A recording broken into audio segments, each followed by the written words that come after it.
On the 11th of July, 2021, Italy were crowned Euro 2020 champions.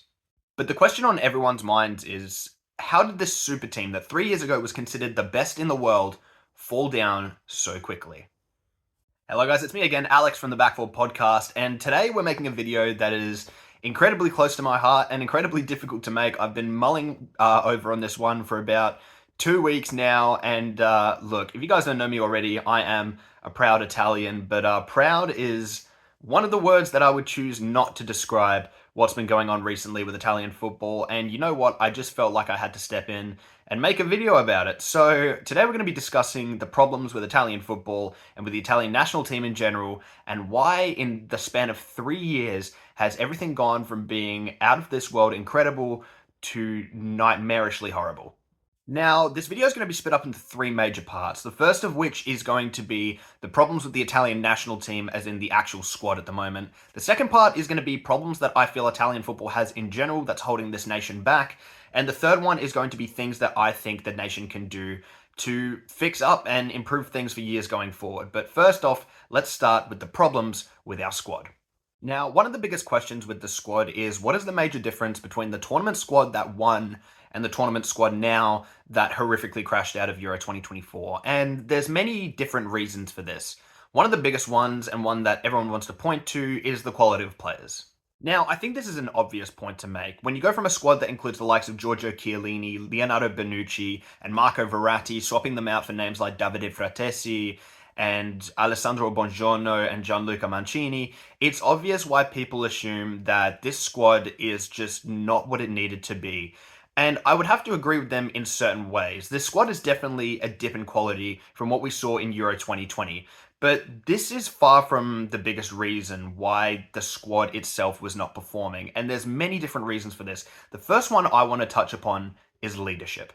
Now, first of all, let's start with the coach. Roberto Mancini left the Italian national team last year to take up a job with the Saudi Arabian national team. Now, this was a call that many Italian fans have wanted for a while, and I'll be honest, I personally was calling for it myself. Mancini has done so much for Italian football in terms of recent years, building this incredible squad and managing to pull out an impressive Euro 2020 performance, as well as holding the record at the time for the longest international unbeaten streak ever seen in football. It was later beaten by Argentina, but at the time that he was coach, he held it.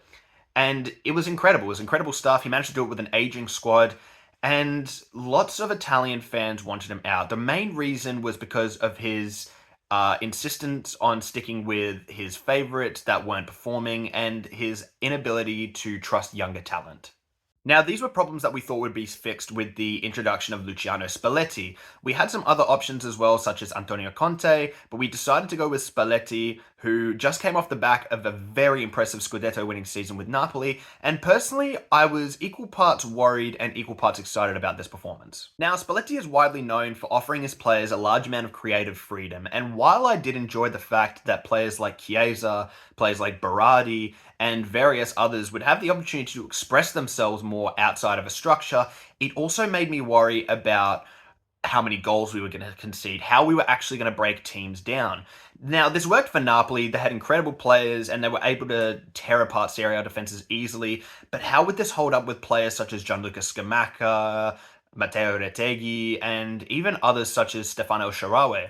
Well, the answer was not as good, and I think that's to be expected. Look, the Italian national team has suffered a massive dip in terms of its quality, and we'll get into the actual squad later, but it just wasn't the right time. Spalletti clearly didn't know what his favorite system was going into the tournament. We tried about 3 different formations in the lead up to the tournament. It just felt like it was all over the place, and it was easier to see on the pitch. Players not knowing where to be, incomplete passes, not transitioning properly, and not being in our proper defensive shape. And it was honestly a horrible sight to witness. Along with this, many Italians, myself included, just got the vibe that Spalletti wasn't exactly the commander-in-chief we needed in terms of his personality and how much emotion he would actually show. Now, bless him, he shows plenty of it on the sidelines, but when you listen to his interviews and when you listen to the general way he speaks, it just doesn't exude the same passion and the same drive for success that Mancini did. And I'm not putting this all on Spalletti. God, no. This is a minimal amount of problems in terms of what Spalletti's done, what the squad did over the course of the Euros. So we'll get into all of that later. But this was just the first sign for me that things weren't exactly going to be anything fantastic going into the Euros. Now, let's talk about players in terms of leadership. Now, we lost Daniele De Rossi in terms of our backroom staff, which I think was a big loss. But the biggest loss, hands down, was the loss of leadership with our players. You look at the squad that we had in Euro 2020 and the squad that we had now, you can make the case of, oh, well, Alex, this squad is much younger, you've got many inexperienced players, and yes, that's the problem. You miss the likes of Giorgio Chiellini and Leonardo Bonucci, one of the greatest centre-back pairings at club and country level that Italy has produced in many, many years. You look at the lack of Marco Verratti, even the lack of Berardi, who was out injured for the Euros. It just screams that Italy did not have those experienced driving forces behind them. And you could really tell in the game. Look, with all due respect to players like Riccardo Calafiori and Alessandro Bastoni, they just don't have the same qualities that Giorgio Chiellini and Leonardo Bonucci did when it comes to actually picking up a team and driving them forward with their performances, with their actions on and off the pitch. Missing other guys like Lorenzo Insigne as well just really, really hurt the national team in terms of providing that leadership and those personalities that would really pick up the younger guys and drive them forward, like the likes of Lorenzo Insigne and Berardi did for Chiesa at Euro 2020. There were so many instances where I looked at the way Italy was playing defensively and how poor we were structurally, and just thinking that if we had a Giorgio Chiellini or a Leonardo Bonucci, or even in the midfield a Marco Verratti, we could have done so much more. We could have done so much better. And look, I know that it probably wouldn't have worked out like that, but it just leaves me thinking, where was the leadership? Where was the idea of leadership in the selections? You know, Marco Verratti's not retired. He's still playing. And I'm not saying you should select Leonardo Bonucci based on performances, because his performances haven't been good. But you need to bring these kinds of players. Another one that annoyed me was Folo Runcho, his selection. This is a guy that had never made his national team debut, yet got selected for the Euro 2020 squad, ahead of Locatelli, who, in my opinion, didn't have a great season. But when you look at the last Euros tournament, and even the way he's been playing for Juventus, he's much, much better in terms of a national team pick and what we needed. One of my biggest problems over the course of the Euros for Italy is that we didn't have control of the midfield. When you look at players like Fratesi, who were brought along, who don't have the technical ability and quality to really control games in that midfield like guys like Locatelli do, it was questioned why exactly we didn't bring someone like a Locatelli or even a Marco Verratti. Pairing someone like that up with a Jorginho would have done so much better than pairing him up with someone like Fagioli. So, with leadership down, we do know that with it being a younger squad and not many experienced names in there compared to the teams of the past, we were always going to struggle. We knew that.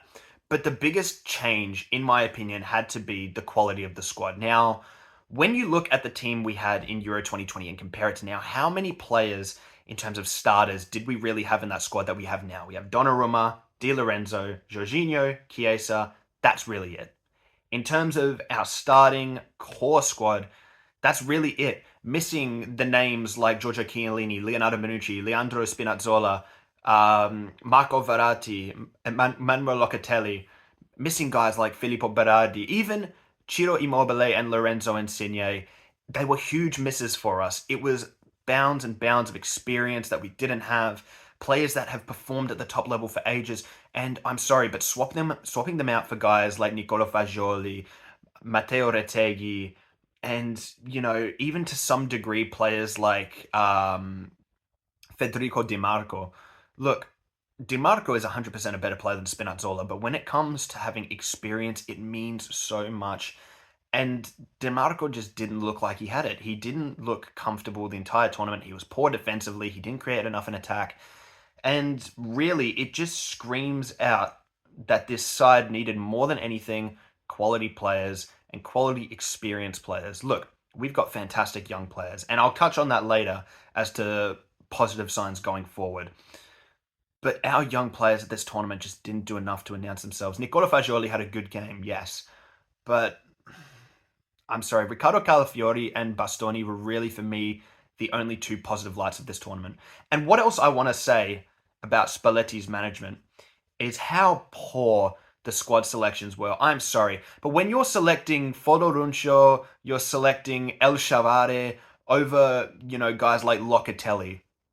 It really just doesn't make sense to me. And El Shaarawy, sure, as a sub, maybe. But when you're taking him over Riccardo Orsolini, who came off the back of his best ever career season, it makes me wonder what the hell was going through Luciano's head. And another selection, sorry, Brian Cristante. How many more chances do we have to give Brian Cristante before, as a national team, we realize that he is not up to the level we need? We need to be selecting players that offer upside in terms of the fact that we can use these players going forward in the systems under these managers, and the fact that they're ready now. Brian Cristante does not have years ahead of him to improve, and he doesn't have the ability to compete at the national level at this time.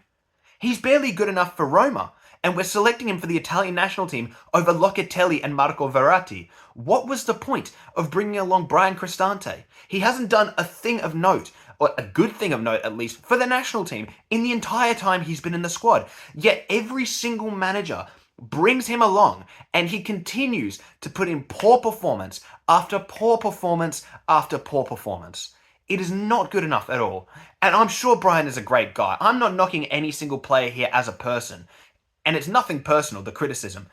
But the performances that some of these players have been getting away with for years now is not good enough, and it needs to change. One thing I also think the squad struggled with in the Euros this year, in particular, was their identity. Now, I talk a lot about Luciano Spalletti's tactical identity, but what Roberto Mancini instilled in this national team was a sense of brotherhood, of togetherness, that it really felt like you yourself as a fan were part of this team. The passion that they showed on the pitch every single time, the passion that they showed off the pitch every single time, the way they carried themselves as a squad, as the Italian national team, was tremendous to watch. This side here just didn't feel the same way. I'm sorry to say. It just didn't feel like players truly played for Italy. You know what I mean? It's hard to explain, but I just feel like the previous squad just carried that identity, that passion. And with the way they played as well, they were tough defensively. They controlled the midfield with energy every single game. Their attack was fluent but calculated, and it led to us scoring so many good goals, especially off of that left-hand side, which dominated the entire tournament. But you look at games that we played here, I can only comfortably say that Italy dominated one half of football, and that was the first half against Albania. And yes, that was the game in which we went 1-0 down within 27 seconds. The fact that that was the highlight of the tournament for us. A 2-1 win against Albania when on any other day we could have dropped points. To follow that up with one of the poorest national team performances I've seen since North Macedonia against Spain in our second game. And look, God bless Mattia Zaccagni, but honestly, the fact that it took that to go through against Croatia, that wonder goal, and the fact that if we didn't score that late goal, we wouldn't have gone through, is scary. And it's indicative of where the national team is at the moment. Look, we deserved every way to go out against Switzerland, and I know we had to make 6 changes, we were missing players and everything like that, but the performance was not good enough, nowhere near. And Switzerland were a fantastic team this tournament, don't get me wrong, but there is not a single way in hell that we should have been losing that game as badly as we did.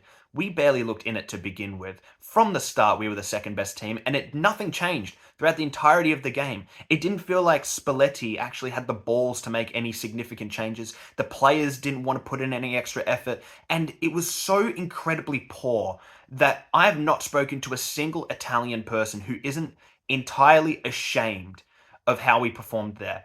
And listen, losing is never fun, all right? But I can talk to countless Germans or countless people from other countries who say, you know what, we may have lost, we may not have got through, but I'm proud of the way we played, of the way we carried ourselves on the pitch.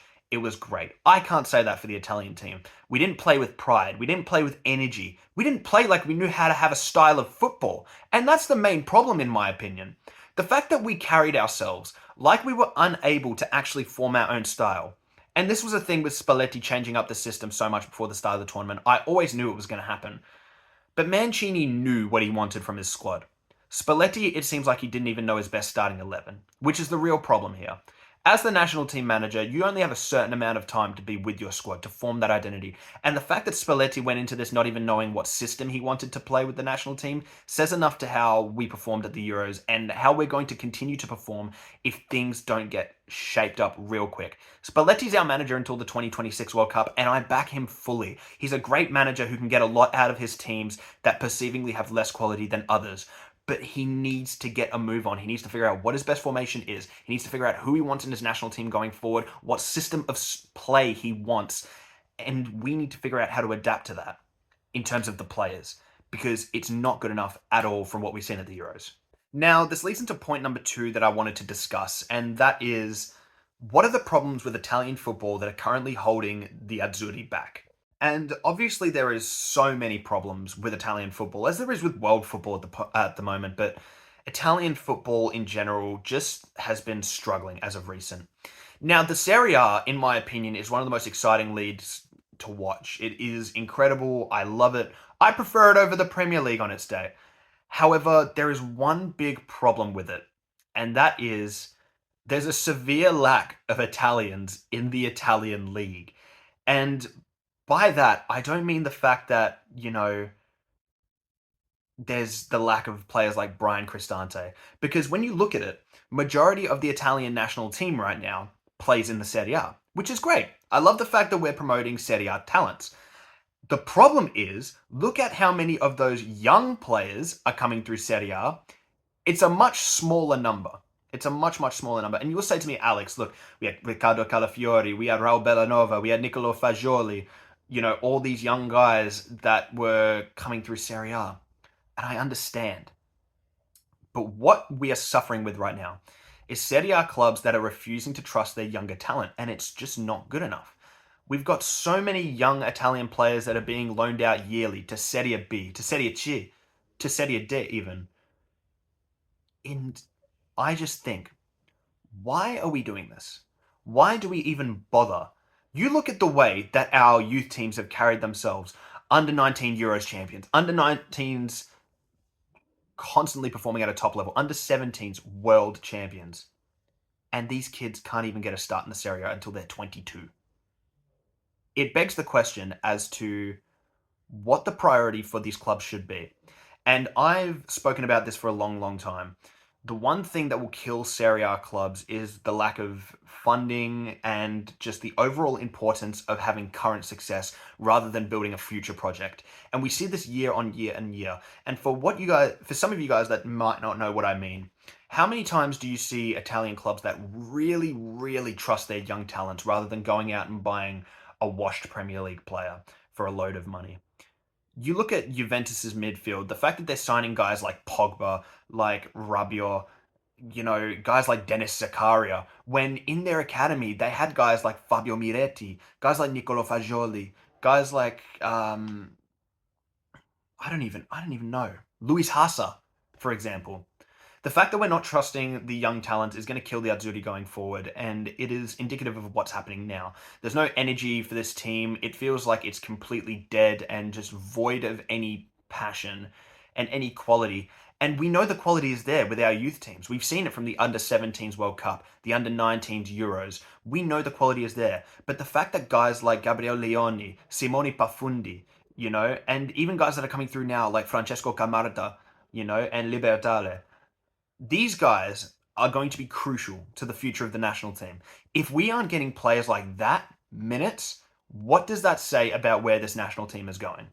And look, while we do have the building blocks for a future golden generation, you look at players like Donnarumma, who will be around for the next 10 plus years. You look at Scalvini, you look at Calafiori, you look at Bastoni, you look at Bellanova, Udoge, Fagioli, Miretti. All of these guys, I'm just so, so, so worried that we're going to have players pass us by that aren't going to get their chance because the Italian FA does not know how to promote its young talent. The system is corrupt and awful at its core. The entire idea that young players are viewed by Serie A clubs as investments rather than players to build a system around is not good enough. The amount of times that I see a promising young player being sent out on a shitty loan For example, Sebastiano Esposito, one of the most promising young Italian players I've seen come through in the past 5, 10 years, okay? This was a kid that was tearing it up at all youth levels at Inter Milan. Had a fantastic start to his Inter Milan career, scoring goals as a young teenager. Brilliant. Fantastic. The next solution? Let's send him out on loan to Serie B and see what happens. What's that? He's not getting enough game time? He's not putting in enough performances? Well, I know we'll fix that. Let's send him on another Serie B loan. How about that? Let's do that, guys. And look, with all credit to Sebastiano, he's had a great season on loan this year at Sampdoria. But do you honestly think that Inter are going to take him back next year and make him a focal point in their team like they should be? Of course not. Because they're too worried about winning in the now. They're not worried about promoting the next Italian wonder kids. They're not worried about building a future team because all they have to do is go look at South America and see the best player doing there and poach them. See what kind of underrated youngster is doing well in the Bundesliga or in at another Serie A club or in the Spanish league and just go poach them. They don't care about young Italian talents like the way some other clubs like Monza do. Monza have had a fantastic year in terms of promoting young Italian talents. The likes of Leandro Colombo, the likes of Colpani, the likes of many others that I can't get to my head right now. That's what we should be focusing on as a league. And I know me saying this is hypocritical because overall I want the quality of Serie A to be good. But if the quality dips a bit for the sake of promoting the next generation of Italian football, I think any Italian fan would take that. And honestly, I would as well. The sad thing is, football's all about money these days, and clubs put a massive emphasis on winning in the now, which means that players like Bafundi, like Libertale, like Gamarda might not break through when they really have the chance to. You look at players like Lamine Yamal breaking through at 16, Endrick breaking through in Brazil. The way that Brazil and Spain treat their young talents is phenomenal to the way that we treat ours. And it's honestly scary the way that we underrate and undervalue our own young players. It is going to hurt Italy going forward in terms of the national team, in terms of the Serie A, and in terms of the way that we are portrayed in the global in the global footballing scene, I mean to say. Now, this leads me into the last point of the video, which is what can the Italian FA and Italian players, managers, fans in general do to ensure that the next generation of Italian football that we're ushering in is a step in the right direction? Now, there's many things that lead into this, and some of the most basic ones are just financial based, like fixing stadiums, improving academy facilities, or even just financially ensuring that clubs like Palermo, Regina, Catania aren't being relegated and just destroyed financially. And I'm going to try and stick away from financial reasoning as much as possible because, quite frankly, it's hypocritical for me to sit here and say that these clubs need to be doing better in fixing their stadiums when they don't really have the money to. So, the first point that I'm going to get into is the promoting of young talents. Now, I just discussed this here, but in a time where Italian clubs are so often going out of business because of poor financial management, poor ownership, now more than ever, Italian talents need to be treated like superstars. I was going to swear, but I'm going to try not to. Like superstars. Don't treat them as investments. Treat them as building blocks for your team. Treat them as ways that you are going to financially bankroll your club. We see this with the Premier League all the time. Man City, since Pep arrived, have generated about, I think it's £450 million from academy sales alone. I'm not saying the academies of places like Monza or places like Torino are going to be comparable to the ones of Man City because obviously it's a global network of clubs and signings and everything. But you look at clubs like Juventus with the talent that they have coming through, guys like Dean Huijsen, Mattias Sule, Fabio Miretti, Nicolo Fagiolo, all these players that they have coming through, these terrific young talents that they are bringing through their system. It's a wonder why other Italian clubs don't do this. And look, I know you're going to say, look, Alex, not every club has the access to these sort of players. And a big problem is scouting and stuff like that. Not a lot of these clubs like Monza or Frosinone are going to be able to have the extent of networks that stuff like teams like City do. But for young Italian players, they really need to pick their future moves better. Too many Italian players I will see go to a big club at a young age and just burn on the bench. Italian players need to perform at a good level. They can't be trusting these top clubs to be in charge of their careers because realistically, they don't care. They're looking for an investment. They're looking for a young player that they can bring in, loan out, and then sell for a profit. We see this all the time. So many promising young Italian careers just destroyed because they're lost in this incredibly long loan market of players that fill up Serie B and Serie C. And quite frankly, this is what will kill a lot of the careers of the golden generations going forward, is if we don't manage them properly. Now, a lot of people are bigging up and creating great importance of the fact that AC Milan now have their B team or their youth team in Serie C, which is great because it's going to be a good way for guys like Francesco Camarda, Liberatale, and a lot of these other players to get first team football at a Serie C club. But they can't stay there for too long. We can't be leaving these players at that kind of level. They are better than that. They've proven that they're better than that. And I guarantee you, the players at the under 17s World Cup, the players at the under 19s Euros will be, if they were in a Premier League club by now, they would be training with their first team squad. They would be starting some games. But over in Italy, they're getting ready for a Serie C loan. Like, it's not good enough. It's absolutely not good enough. It has killed Italian football for years now. And you look at all these great Italians that make it through those systems, I guarantee you that there are so many more great Italians that get lost in these systems and never make it to the heights that they were meant to. Now, onto something that I think is what the managers need to do, in particular Luciano Spalletti and the Italian FA and the selection committee. Over the next 2 years till the World Cup, over the next 2 years, please, please, please promote players that are going to play a role at that World Cup. Players that have an actual upside, that are going to be with the Azzurri for the next 10 years. Guys like Nicolo Ravella, Ravella, Ricci, Miretti, Fagioli. Four midfielders that are absolutely incredible. That leaves out guys like Fabian, you know? Udoge, Bellanova, fantastic young fullbacks. Gambioso, Bongiorno, Calafiori, Scalvini, Leoni, all these great young players that are going to play massive roles for the Azzurri in the future. We need to see them in the actual Italian squad. I don't want to be seeing any more of guys like Giovanni Di Lorenzo, for guys like Brian Cristante, El Shaarawy, I don't want to see. Toloi, I don't want to see. Acerbi, I don't want to see. These are guys that play no need. They have no proper role that we need them for in the national team anymore. And you can say, Alex, they're there for experience.